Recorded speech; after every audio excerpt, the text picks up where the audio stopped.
Kamusta? Thank you. Upload ka. Hey, what's up guys? Ayun, muli naman tayo nagbabalik sa panibagong video. And guys, ngayon nandito na naman tayo sa Arditan Dental Clinic na kung saan dito ako nagpa-brace guys. And syempre, magpapa-adjust tayo ngayon dahil adjustment today. Located to sa Bandaluyong guys. Kung gusto nyo magpa-brace guys, mag-inquire na kayo. And syempre, ang dami nagtatanong pero wala pa daw nag-i-inquire. Ang dami nagtatanong sa inyo kung saan ako nagpakabit ng brace. Ang dami nagtatanong sa TikTok. But tinatanong ko si Doc kung meron bang mga lumalapit ba kay Doc na galing sa akin. Wala pa daw. Meron ba Doc? kasi may dami talaga nagtatanong Doc. As in, pag nagla-live ako. Hindi ko lang alam kung galing sa'yo. Ayun. Sabihin nyo kasi guys na sabihin nyo galing ako kay Diego para naman makakuha tayo ng discount dyan. So, ayun na nga. Adjustment today. And syempre, off-plan, tanggal tartar tayo ngayon dahil namumuo na yung mga tartar natin.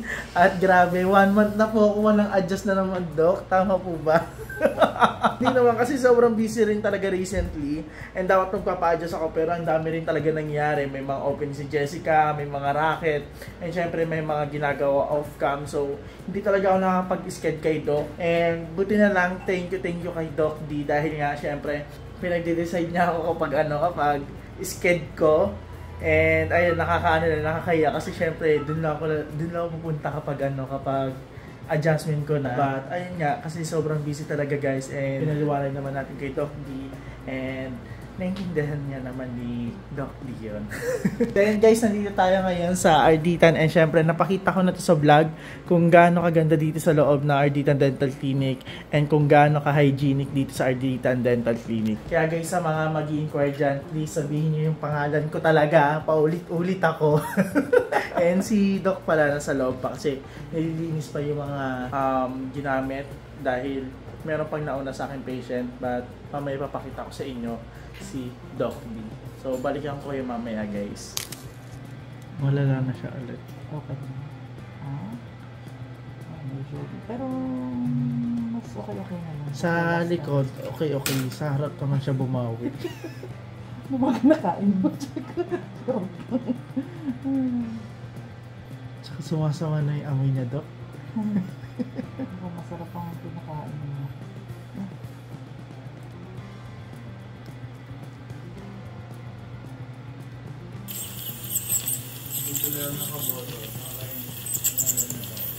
Doc, hindi ka po pala nakakahi sa Itsura ko naman, check. Ay, vlog. Yung doktora ni Jake, tawa ng tawa. Minsan may salpik.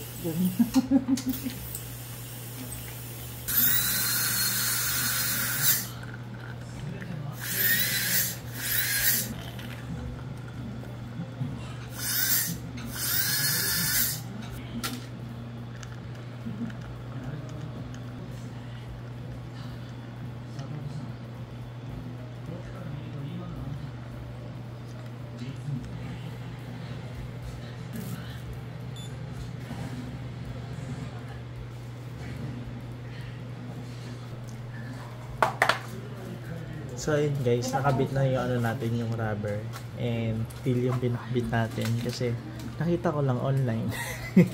Dapat yung pink pero ito muna and first time ko ito matry kasi nakailang beses na ako ng black. Last time black and yung gray tapos violet. Ngayon till naman and susunod natin next one siguro pink. And maganda naman siya, nakakaputi daw siya ng ngipin. And sa camera naman maputi ako so parang babagay siya kasi maputi ako. Sa personal kasi hindi talaga ako maputi. Maputi ba ako, Doc? Di ba hindi? Pero sa camera ako puti-puti ko. Hindi naman moreno. Bagay daw siya sa maputi. So, ayan, narinay ko siya. So, ngayon, ito, yung pakangkada na. Then, ito ang goal natin, ito matching ito. Para matip siya. So, dahil alis to, nag-iba yung position, kailangan muna natin ibaba. Tapos, dito ulit. Pagbalik mo na dito, hopefully, hindi matanggal. Para dito na tayo sa next. Move sa susunod. Yung pagbabago naman siya daw. May pagbabago pero sobrang minimal na. Tagal lang galaw niya. Pero okay lang yun. Ganyan talaga. So ayan, tapos na guys. And thank you so much Doc. Sa wakas nakapagpa-adjust na rin. Umabot na naman po ng 1 month. No? Lagpas. Lagpas. Galingan mo pa anong goal ko. 2 months ata goal nito, Doc. Thank you, Doc. Thank you so much. Problema.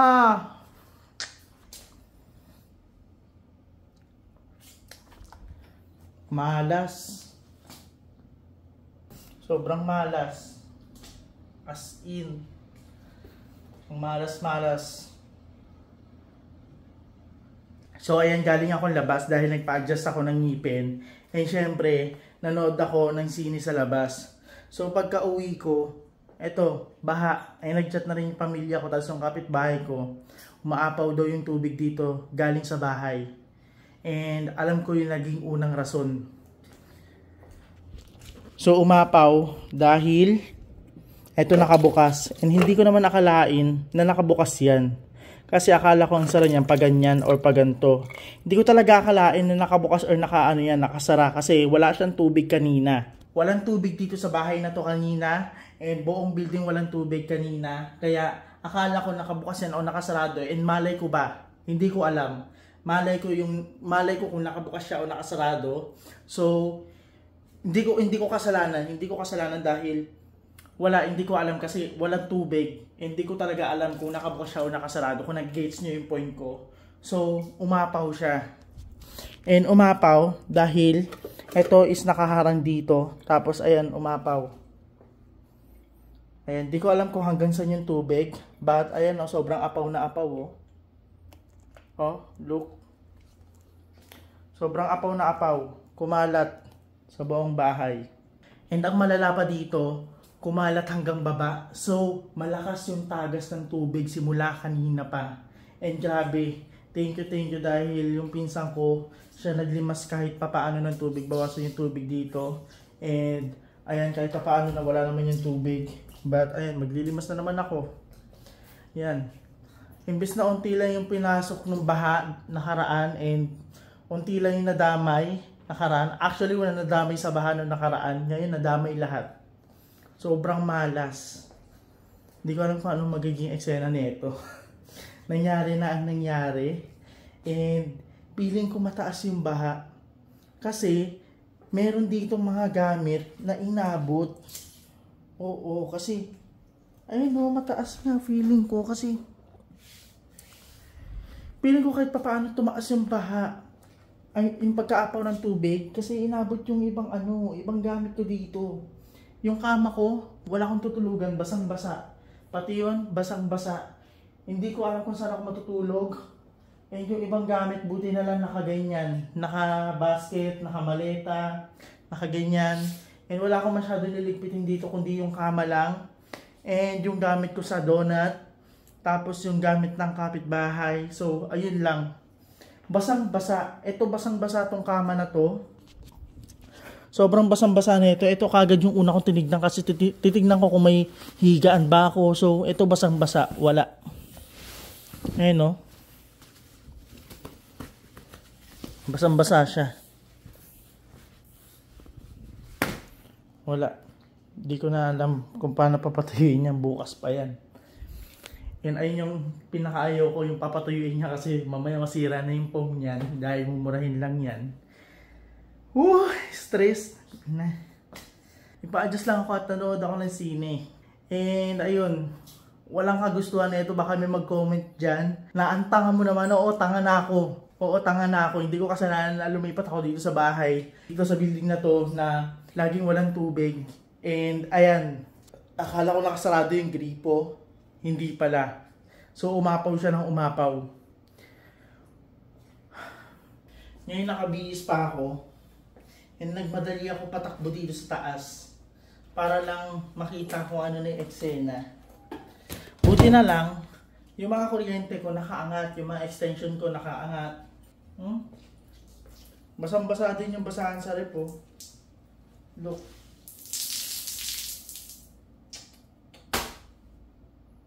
Grabing paglilimas to. Okay na nung baha nakaraan. Ngayon, binaha talaga yung bahay. So ngayon, all I have to do is linisin ang kagad to para makapagpahinga na ako. Dahil, ayan, dami nangyayari. Gusto po. Kailangan ko maglinis, guys. Nakakahiya kasi nagre-reklamo daw yung baba dahil tumutulo na yung tubig. Ibig sabihin, malakas talaga yung tubig kanina. Umapaw talaga yung tubig. Kasi sa labas basa din nung pagkaakyat ko ng room ko, basa. Papakita ko sa inyo. So dito basa basang-basa. Hanggang doon. Pati dyan sa hagdan. Grabe. Hanggang doon. Ito yung dulo ng daliri ko hanggang doon. So ngayon guys, magsisimula na tayo maglinis. And dito sa side yung umpisa ko paglilinis kasi dito medyo madali naman. And dito sobrang daming basa at titignan ko pa yung rep kung nabasa din siya. At ayun lang. Feeling ko madali na naman siya linisin. Madali na naman! Tapos anong oras na tayo matatapos? So, ayan. Ano na naman siya, paglilimas lang naman siya. And then, pupunasan lang naman siya.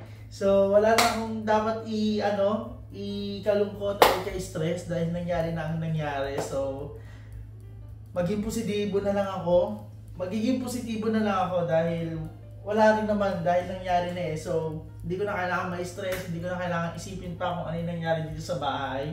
Bagkus, kikilusan ko na lang at ayusin yung na-damage dito sa bahay at yung nangyari dito sa bahay. Kaya, ngayon, bilinisin ko na to and bukas manghihingi tayo ng tawad sa mga naapektuhan dun sa baba dahil, ayun nga, sabi ko nga sa inyo, na nakaraang baha, ayan, inabot talaga yung first floor and ayun, naglimas sila, kakatapos lang nila kanina umaga.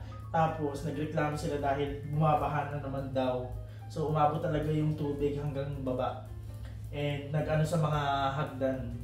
So, ayan guys, umpisahan ko na.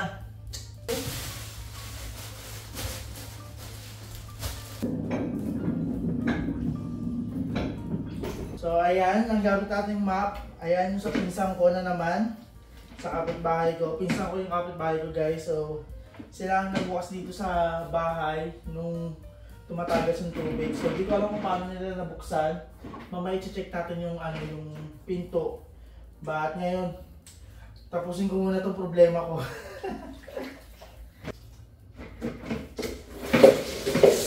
Basahan na to hindi na to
Grabe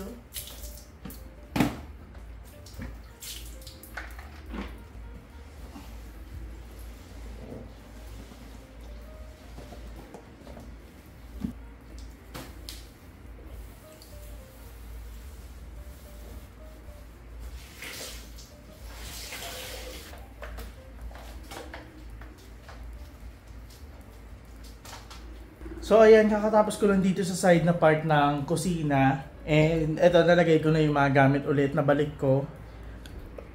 So ayan yung mga gamit ulit. Eto pansamantala lang to, yung iba dyan. But Kasi papakuha ko na talaga siya para malinis na dyan.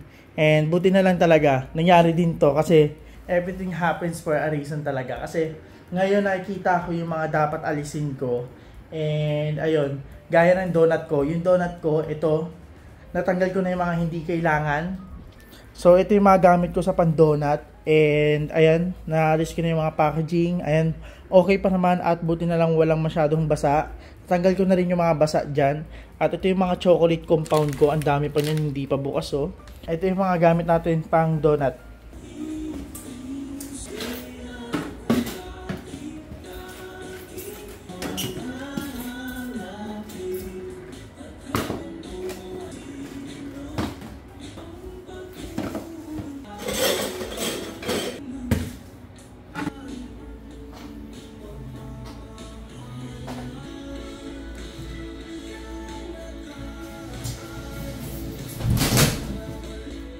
Nasira siya.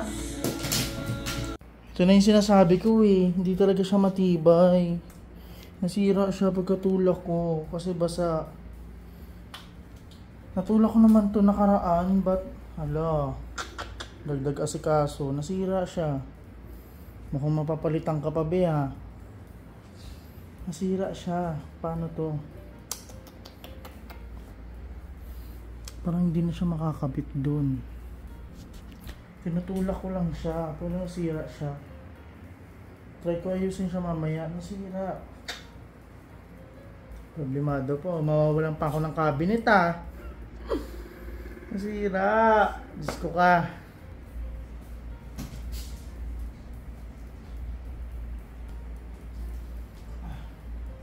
So ayun, nasira yung cabinet.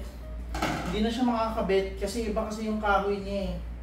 Yung kahoy niya yung ganito lang oh. Yung mabilis masira kapag nabasa.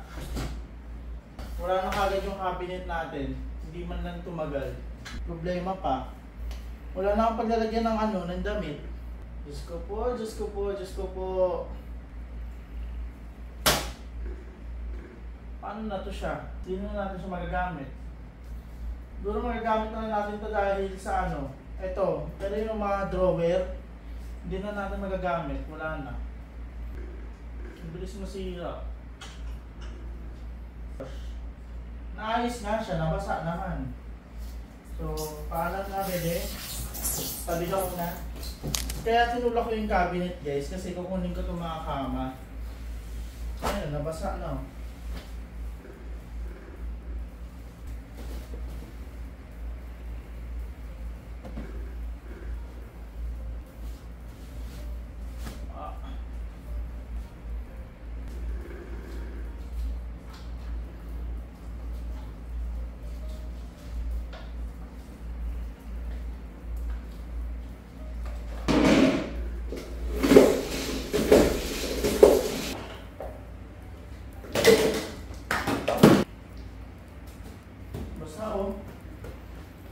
Siguro mataas talaga yung tubig oh. Kasi tignan nyo yung labahan ko. Oh, hanggang dito yung basa. So it means pag nakatayo, mataas din. Oh, gusto po.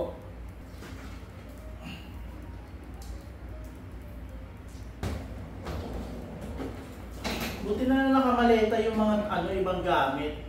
So, kahit pa paano madali dito. Kasi dito talaga naiipon yung tubig.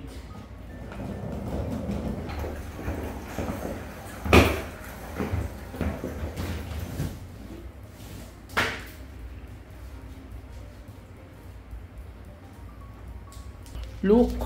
Grabe oh. Ah? Grabe. Punong-puno dito oh. Sabi sa inyo dito naipon eh. Oh? Oh? Para talagang ano oh. Oh? Ipon na ipon, grabe. Bahang-baha dito. Dito naiipon yung tubig eh, dyan sa sulok na yan. Grabe, ang daming tubig. Parang isang balde na rin to.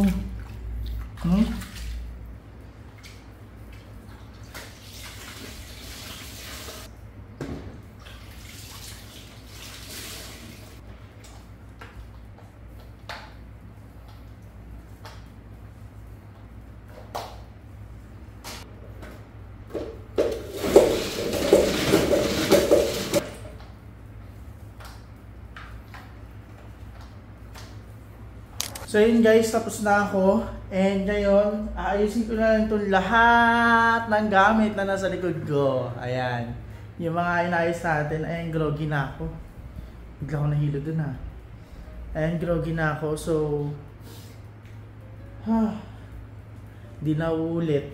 Di na mauulit. Huwag na lang magtubig sa susunod. So, ayun guys. Ngayon, update ko na lang kayo kapag naayos ko na itong mga gamit na to. And pag naayos ko na to, pwede na tayo mag-sleep. Kasi antok na ako dahil di na ako nagpupuyat guys. So, alauna na ngayon. And nakauwi ako siguro dito mga 10. At siguro, ano na ako, 2 hours na ako naglilinis. So, ayun lang. 1 hour lang siguro ako naglinis kasi yung 1 hour, nag-charge ako ng phone. Pinul ko muna yung phone ko. Tok na ako. Kaya ko to. Ito yung mga gamit ko pa sa donut. Ayan, ang dami pa niyan guys. Tapos yung ano pa, yung mga damitan ko, ayan na yung problema ko ngayon dahil wala na akong paglalagyan ng damit. Dahil nasira na tong cabinet. So babaklasin ko na lang ito nasa baba and gagamitin ko itong nasa taas. Para ito na lang siya, gagamitin yan. Yan na lang yung gagamitin natin. Wala na. Hindi na natin siya nagamit ng maayos. Hindi natin siya nagamit ng matagal. Pero baka pwede pa ito i-remedyohan. Kausapin natin yung ano dito, yung ano to? Yung caretaker. So baka kaya pa siya remedyohan. So yun guys, balikan ko na lang kayo mamaya. And ayan, medyo antok na talaga ako, hindi ko na kaya. So tatapusin ko na ito na mabilisan. Tapos pahinga na tayo. At maghanap pa ako ng pwedeng mahigaan natin. Yo, what's up guys? Ayan, tapos na natin malinis ang loob ng Casa Hiraya. And hindi pa siya totally linis. Niligpit ko lang yung mga gamit. And syempre, inayos ko lang yung ano, yung mga aayusin natin. Antok na ako. So, eto, nakahanap ako ng higaan. And ito yung higaan natin. Dahil ito ay, ano, sofa bed ba yun? Ayun yung, ano, yung ginagamit ni mama sa kaingin. Dun sa karinderya namin. So, buti na lang meron yan dito. And dyan ako matutulog ngayon. And guys, ito pala yung mga gamit natin. Dito ko muna nilagay lahat. Tapos yung iba nandun. And naayos na rin siya dito guys. Ayan. Ayan. So dito, wala na chance yung ano dito, yung cabinet. So kanina, inusog ko na naman yung cabinet. Wala, bumigay talaga siya. Dahil nga, ayun, marupok yung kahoy. So, and mali ko rin. Dahil basa siya, tinulak ko. Nakalimutan ko kasing ano na marupok lang yung kahoy niyan. So, ayun, nasira siya. But anyway, hanapan natin yan ng paraan, but yung drawer niya hindi na siguro natin magagamit. Kasi eto guys, nakalas na talaga siya and ganyan ang itsura niya. Tapos yung mga drawer, ayan na, nandyan na. So siguro ganyan na lang siya and bibili na lang ako siguro ng drawer para dun mapaglagyan yung damit. So baka bumili na lang talaga ako ng plastic na drawer and ayun, dun natin ilalagay yung mga damit natin. So ayan. Andito yung mga ano natin, yung mga gamit. Ayan, ito. Tatambak na natin yan mamaya. Tapos sa labas, ito na yung mga ano, yung pinaglagyan ng donut, yung ibang karton. And then ito yung kama natin. So, mamaya ibababa natin yan ng umaga para mapatuyo natin yan. And 2 kama yan. So, ayun lang. Ang oras natin ngayon ay 3:00 na. And hindi halata. Naantok na ako. So, ayun guys. Grabe yung ano, yung problema na nangyari ngayon. But anyway, wait lang, stay ko lang tong camera. So ayun nga guys,